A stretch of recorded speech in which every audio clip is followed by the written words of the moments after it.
아프리카 콩고에서 한 번도 호텔을 이용해 보지 않은 현지인이 미국에 초대를 받아서 갔습니다. 초청받아서 갔는데 호텔 이용 방법을 전혀 모르죠. 그래서 종업원에게 물은 어디서 받아 사용해야 되는가를 물었습니다. 그러니까 호텔 직원이 화장실에 있는 수도꼭지를 가리키면서 저 수도꼭지를 틀면 물이 나온다 이렇게 알려줬어요. 콩고 이 사람이 그 물을 틀어보니 콸콸 쏟아져 나오게 되죠. 사람이 이렇게 생각했습니다. 내가 저것을 내 고향으로 가지고 가야지. 그래서 우리 고향 사람들이 물 부족함으로 인해서 어려움 겪지 않도록 했으면 좋겠다 이렇게 생각해서 그걸 하나 구입을 했어요. 그리고 자기 동네로 갔습니다. 동네 사람 다 불러보았어요. 내가 미국 갔다 오는 거 알지 않냐고. 그러면서 내가 미국에 갔더니 이게 벽에 붙어 있는데 그걸 틀면 물이 나오더라. 그래서 내가 오늘 우리 마을에 이제부터는 물 걱정하지 않도록 이걸 사갖고 왔다. 그런 거죠. 그리고 틀어봤어요. 물이 나왔을까요? 안 나왔을까요? 물이 안 나오는 거예요. 우리는 그 이유를 압니다. 수도꼭지가 물을 만들어내는 게 아니고 이미 저 수원지, 물 저수지죠. 수원지에서부터 정수장을 거쳐서 파이프를 통하여 우리 집에까지 와 있는 거죠. 그래서 틀므로 물이 쏟아지는 거예요. 그렇습니다. 하나님과 우리와의 관계도 그런 것 같아요. 복의 근원이십니다. 우리가 이렇게 알고 있지만 나는 과연 그 하나님과 연결되어져 있는가라고 하는 거예요. 여러분 연결되어져 있나요? 자신 있게 말씀을 못 하시네. 여러분 하나님과 연결되어져 있나요? 연결시키시는 분이 누구죠? 예수님이세요. 예수님이 중보자 되셔서 우리를 하나님과 연결시켜 놨어요. 그래서 하나님으로부터 오는 은혜를 누리며 살아가게 되어지는 줄로 믿습니다. 그런데요, 연결되어지긴 했는데 막히면 또 물이 안 나와요. 막히면. 그렇기 때문에 늘 이 관이 깨끗해야 되고요. 옛날 수도관은 이 주철로 된 수도관들을 썼어요. 그러니까 쇠로 만든 수도관을 써가지고 오래 시간이 흐르면 그 안에 녹이 다 슬어 있어요. 그래서 녹이 슬어서 아무리 깨끗한 물, 무슨 정부는 그렇게 발표하죠. 우리 수질검사 다 했는데 다 깨끗하다 그래요. 그런데 그 수도관을 통해서 내 집에서 떨어지는 물은 더러워. 믿을 수가 없어요. 그래서 이제 그 수도관 교체 사업들을 하잖아요. 그 녹이 안 쓰는, 그 내부가 녹이 안 쓰는 것들로 처리를 해서 수도관을 다 교체를 하잖아요. 그런데도 우리는 못 믿어서 정수기를 다 놓고 살잖아요. 아무튼 깨끗한 물을 원하는 것 때문에 그래요. 그렇습니다. 오늘 하나님과 나는 연결이 되어져 있다는 고백과 더불어서 날마다 우리가 그 관을 청소해야 돼요. 깨끗게 해야 돼요. 그래야 항상 깨끗한 물을 얻는 것처럼 신령한 은혜를 날마다 시간마다 누리며 살아가게 될 줄로 믿습니다. 관계가 단절이 되어진다든지 또는 막힌다든지 그러면 하나님이 예비하신 은혜와 복을 내가 누릴 수가 없는 거예요.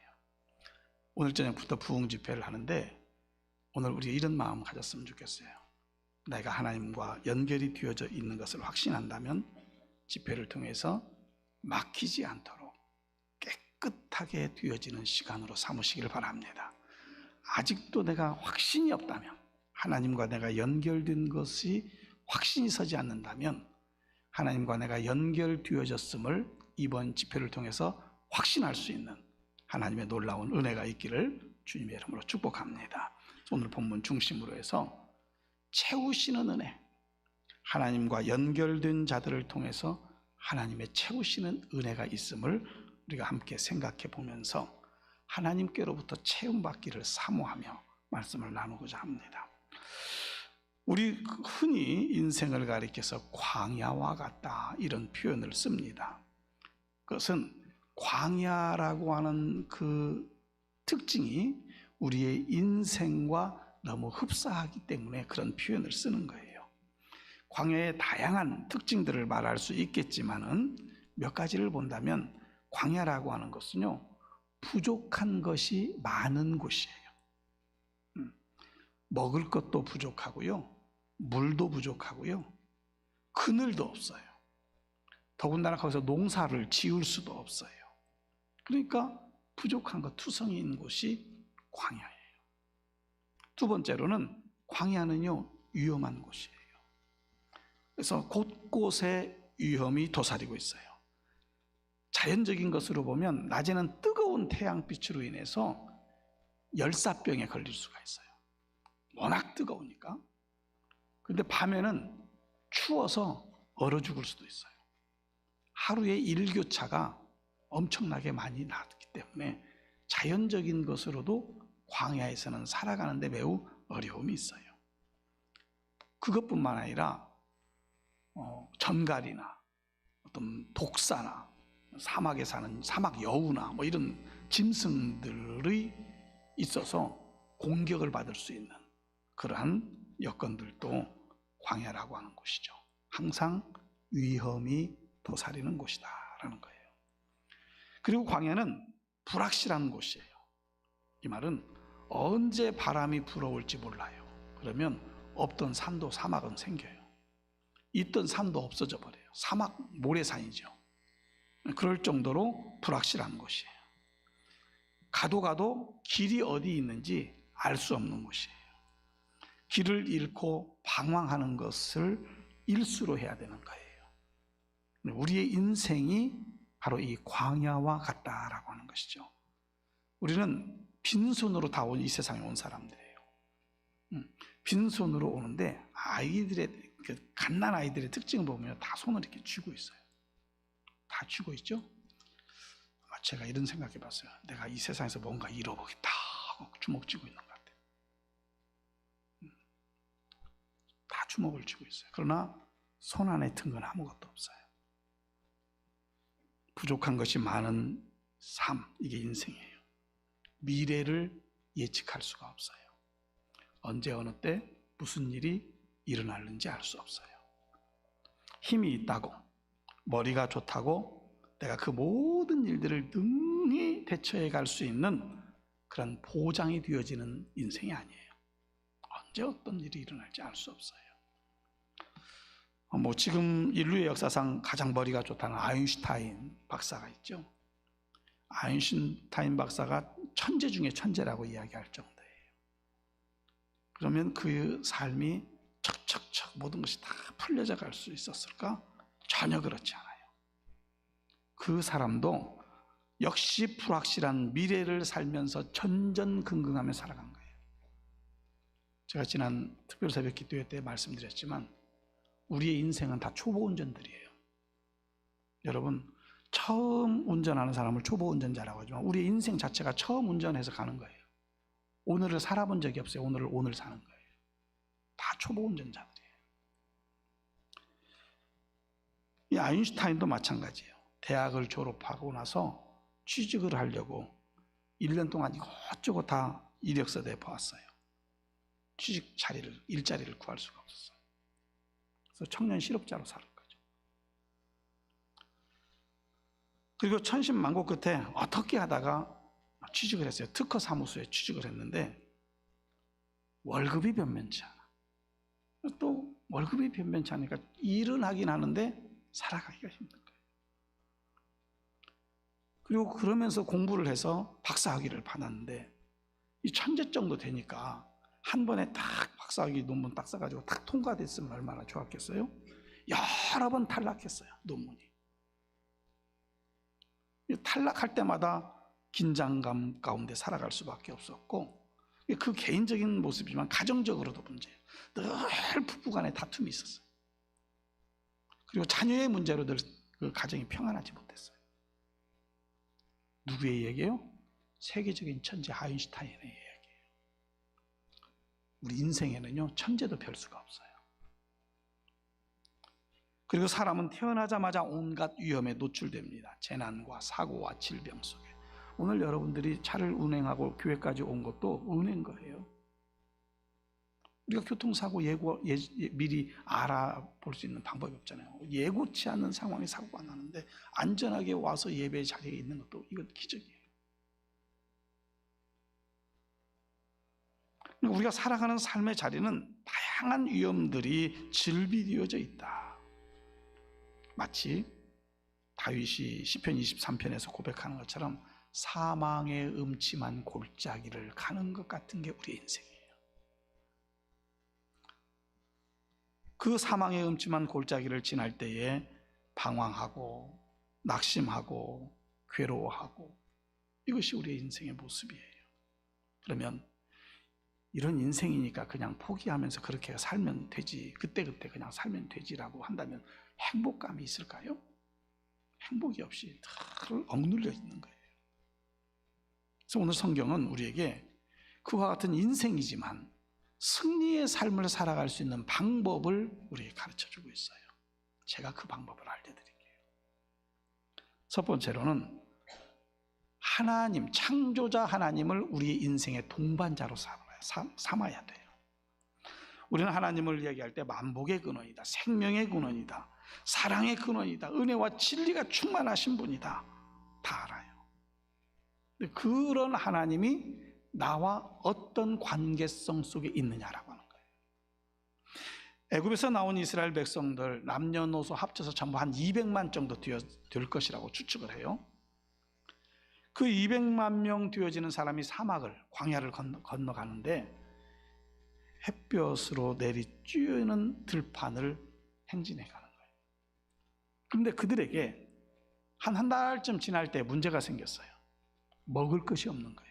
아마 한 달여쯤은 아마 바리바리 싸들고 왔었던 것 같아요. 한 달여 동안에는 먹는 문제로 아무런 문제가 없었어요. 한 달이 지나고 나니 먹는 것이 딱 떨어진 거예요. 그러니 불평하기 시작해요.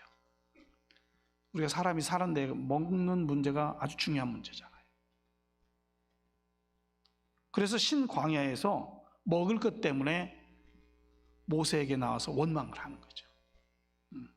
우리를 이곳까지 끌고 와서 죽이려고 하느냐, 원망을 해요. 모세가 하나님 앞에 기도해요. 이 사람들이 먹을 것이 없어서 아우성치는데 어찌할까요?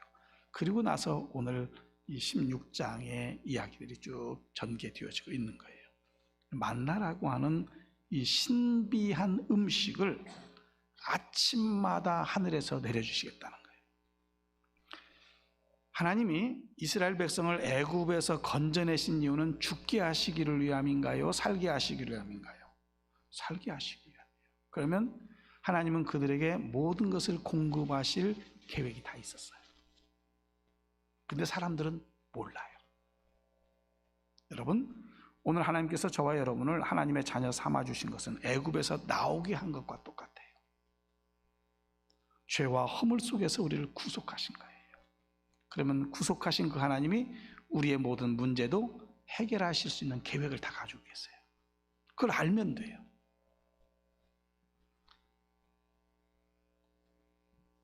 가나안 땅을 걸어가는 그들에게 만나를 주시는데, 그런데 만나를 얻을 수 있는 일정한 방법을 말씀하고 계세요. 그 방법을 알아야 돼요. 4절에, 오늘 본문 이전에 16장 4절에 있는 말씀 가서 마지막 부분에 가서 보니까 이렇게 기록하고 있어요. 이같이 하여 그들이 내 율법을 준행하나 아니하나 내가 시험하리라. 만나를 주시는데 이 만나를 주시면서 이들이 내 율법을 준행하는지 그렇지 않은지를 시험해 보겠대요.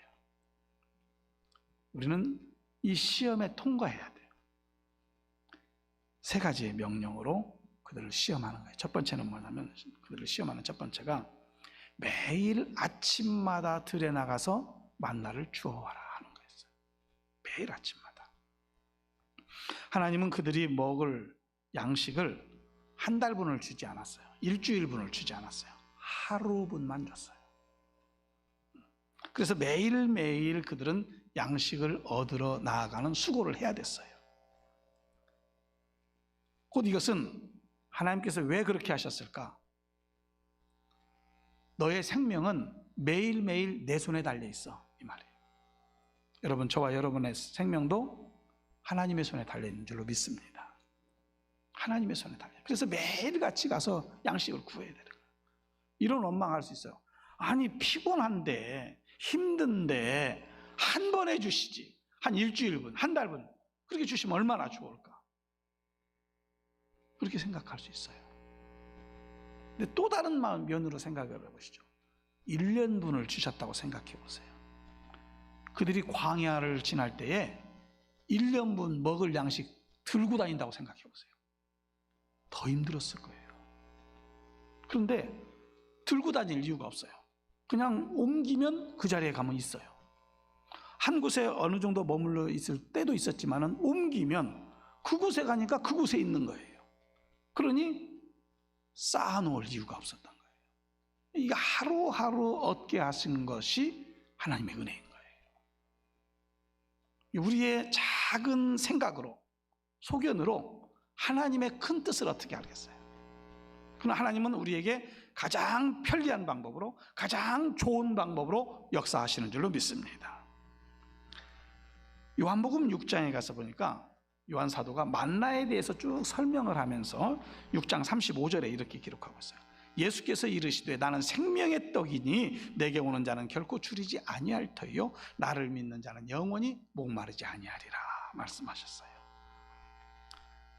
예수님이 생명의 떡이래요. 만나를 먹었던 이스라엘 백성들의 사고방식 속에 예수님 자신이 그들에게 생명의 떡이라는 사실을 말씀하고 있는 거예요. 우리는 육의 양식으로만 살아가는 존재가 아니라 영의 양식, 참 생명의 떡 되시는 예수님을 믿음으로 말미암아서 영원히 사는 복을 누리게 되어진다는 거죠. 그러므로 매일매일의 은혜를 구하는 우리 성도들이 되기를 축복합니다. 이게 힘든 일이 아닌 거예요. 매일매일 주의 은혜를 구하세요. 두 번째로는 공평하게 거두라 하는 거예요. 16절에 있는 말씀을 통해서 보면은 여호와께서 이같이 명령하시기를 너희 각 사람은 먹을 만큼만 이것을 거둘지니 곧 너희 사람 수요대로 한 사람에 한 오멜씩 거두되 각 사람이 그의 장막에 있는 자들을 위하여 거둘지니라 하셨느니라 그랬어요. 한 오멜은 2리터 정도 되어지는 거예요. 이것을 아침부터 저녁까지 먹는 거예요. 2리터 정도예요. 많이 가지려고 욕심 부리지도 말라는 거예요. 각자 자기가 먹을 것을 먹을 만큼만 거두라 라고 하는 명령인 거예요. 그런데 어떤 사람은 이 명령에 순종해서 한 오멜을 거두었지만 어떤 사람은 욕심껏 거두었어요. 왜요? 하나님을 신뢰하지 못하면 야 내일 아침에 이게 없으면 어떡하지? 염려할 수 있어요. 이게 인간의 염려예요. 오늘 많이 가져다 놓고 내일 염려하지 않아도 되겠지. 이런 생각들을 가질 수 있어요. 많이 거둔 거예요.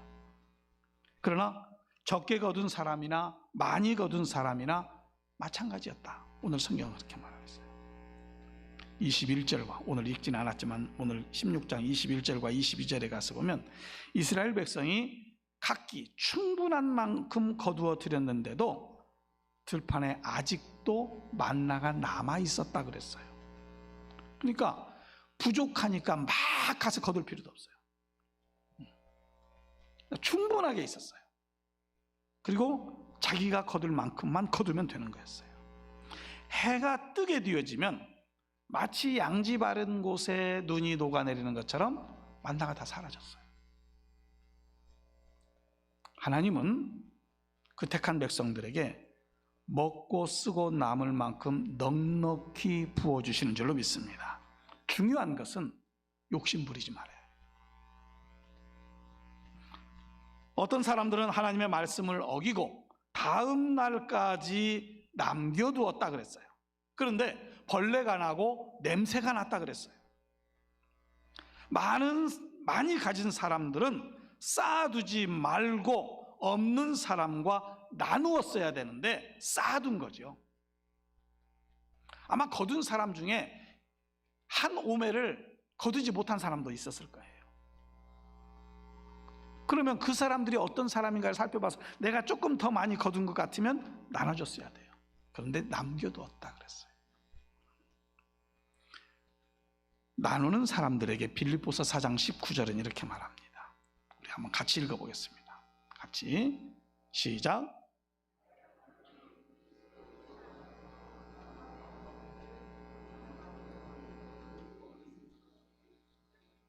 아멘. 그리스도 예수 안에서 영광 가운데 그 풍성한 대로 너희 모든 쓸 것을 어떻게 하신다고요? 채워주신다. 믿습니까? 채워주시는 하나님이세요. 나누는 자에게 더 풍성하게 채워주시는 하나님. 공평하게 거두면 되고 나누면 되는 거예요. 이것이 두 번째 시험하는 여호와의 말씀이에요. 세 번째는 안식일에는 거두지 말고 그 전날 이틀분을 거두어라 하는 거였어요. 지금 처음에 말씀하신 것과 지금 이 세 번째 말씀하신 것과는 전혀 반대되는 개념이에요. 첫 번째 말씀은 매일매일 거두어라는 거였는데 안식일 날 전날만큼은 이틀분을 거두어라 라고 하는 거였어요. 안식일은 하나님이 천지를 창조하시고 쉬신 날이라. 그렇죠? 근데 피곤해서 쉬신 게 아니라 피조된 모든 사람들과 모든 것들이 창조하신 그분에게 예배하는 날, 경배하는 날이에요. 그게 안식일이에요. 그래서 그 날을 거룩한 날로 구별해서 하나님께 경배하고 하나님이 주실 은혜를 또 구하는 거예요. 그래야 그 영혼이 살기 때문에 그래요. 그날은 육신의 양식을 주시는 날이 아니라 영혼의 양식을 주시는 날이라고 말해요. 그러니까 미리 육신의 양식은 그 전날 이틀분을 마련해 놓으라고 말씀하고 있어요. 그렇지 않은 다른 날에 이틀분을 하게 되면 썩었어요. 그런데 안식일 전날만큼 얻은 것은 그 다음 날 돼도 썩지 않은 거예요. 하나님의 역사가 그렇다고 말이죠. 그리고 하나님께서 갑절을 소득 얻어라, 갖다 놔라 말씀하셨는데 그 보관했을 때에 안식일 전날 얻은 것은 썩지 않았다. 순종하는지 순종하지 않는지 시험하고 훈련하시는 모습이에요. 바로 그것이 영혼이 사는 길이요 우리의 육신도 건강하게 되어지는 비결인 줄로 믿습니다. 주의를 거룩하게 지키는 것이 성도의 마땅한 바예요. 주의를 거룩하게 지켜요. 세속적인 일에 빠져서는 안 돼요. 주의를 예배함이 우리 성도의 가장 기초된 신앙의 고백인 거예요. 그래야 나머지 엿새 동안에 매일매일 주시는 은혜를 구할 수 있는 거예요. 전능하신 하나님을 가까이하고 사랑하면서 광야와 같은 그 인생길에 그 하나님을 동반자로 삼아 하나님이 시마다 때마다 필요한 것들로 채우시는 분임을 체험하며 살아가는 우리 성도들이 되기를 주님의 이름으로 축원합니다. 그렇게 하나님과 동행하여서 동반자로 살아가게 되어지면 그 함께하는 곳에는 늘 만족함이 있고 감사함이 있어요. 오늘 본문 18절에 있는 말씀을 보면 오멜로 되어 본즉 많이 거둔 자도 남음이 없고 적게 거둔 자도 부족함이 없이 각 사람은 먹을 만큼만 거두었더라 그랬어요. 한 가지 신기한 것은 많이 거둔 자도 남음이 없고 적게 거둔 자도 부족함이 없었다 이렇게 말하고 있어요. 하나님이 이스라엘 백성들에게 만나를 날마다 주셨어요. 그런데 그 모습 속에서 부족함 없이 필요한 만큼 주셨다라고 하는 것이죠. 이 만나를 공급하시는 하나님의 법칙에 대해서 사도 바울은 빌립보서 4장 11절 12절에서 이렇게 말합니다. 내가 궁핍함으로 말하는 것이 아니니라. 어떠한 형편에든지 나는 자족하기를 배웠노니 나는 비천에 처할 줄도 알고 풍부에 처할 줄도 알아.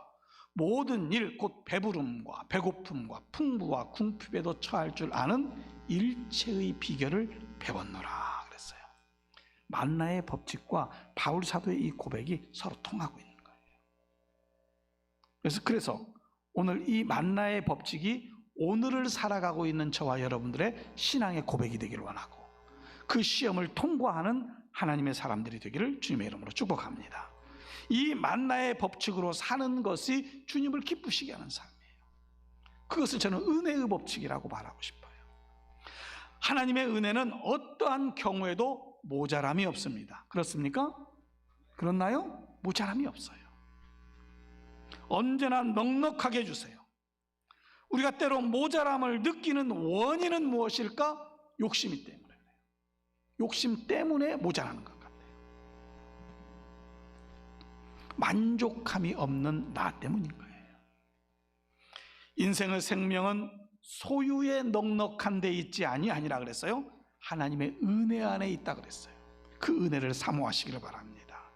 세상에서 이 은혜 안에 살아갈 때에 그 삶에 평안함이 있고, 그 삶에 기쁨이 있고, 그 삶에 만족이 있고, 그 삶에 소망이 있는 거예요. 이 은혜의 법칙, 여러분의 삶의 법칙이 되기를 축원합니다. 두 번째로는 믿음의 법칙이에요. 하나님의 신실하심에 대한 우리의 믿음이에요.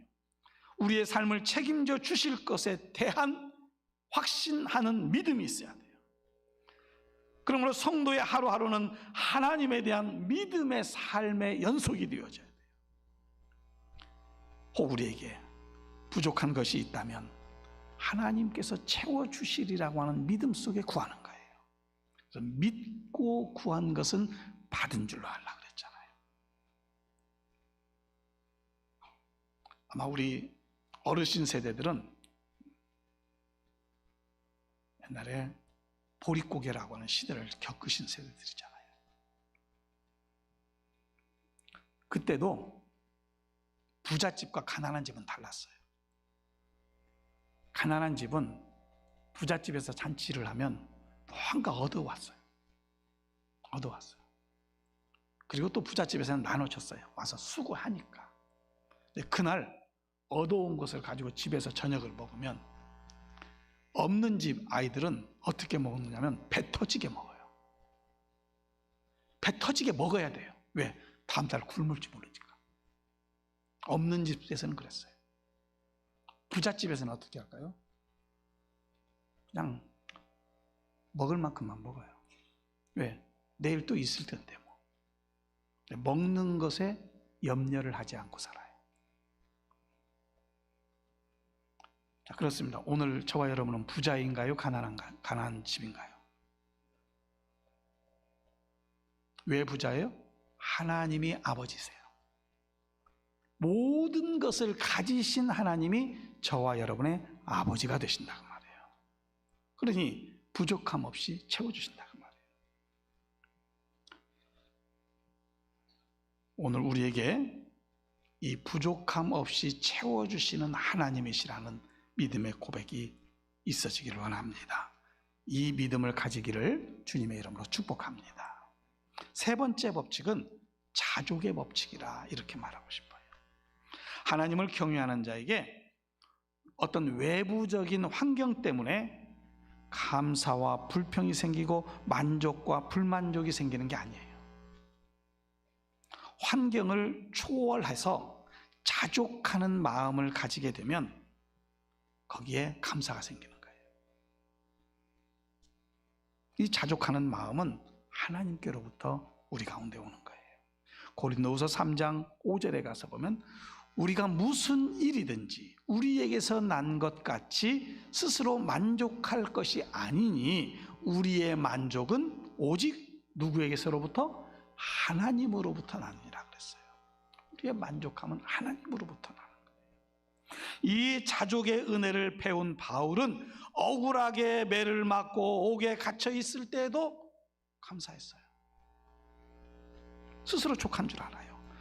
몸에 가시와 같은 질병이 있었는데 그것을 없애달라고 3번씩이나 기도했는데 네 은혜가 내게 족하도다, 이 음성을 듣고 나서 감사했어요. 이 자족의 은혜를 받은 사람은 하박국 선지자의 고백처럼 외양간에 소가 없고 내가 아무것도 가진 것이 없어도 난 여호와로 말미암아 즐거워하고 기뻐하겠다, 이 고백을 가질 수 있는 거죠. 자족하는 마음. 여호와 한 분만으로 나는 만족합니다는 거예요.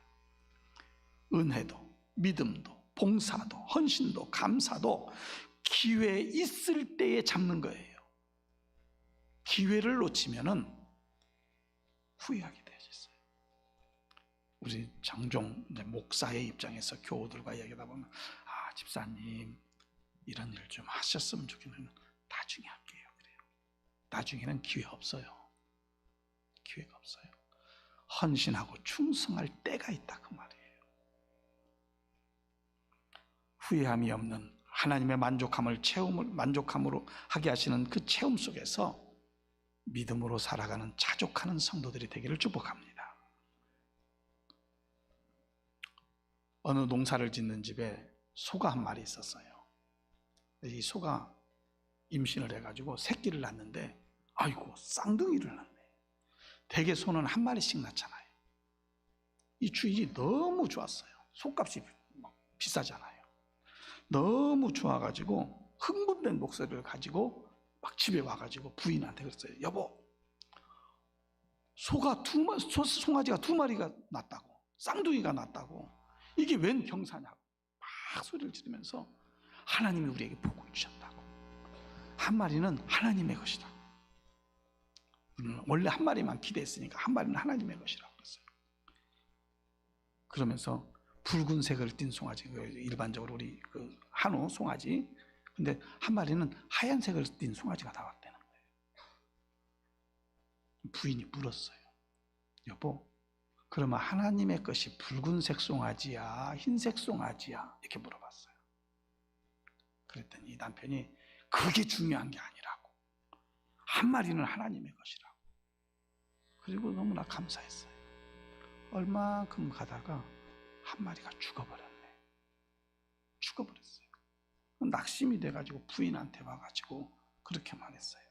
여보, 주님 앞에 바칠 송아지가 죽었어.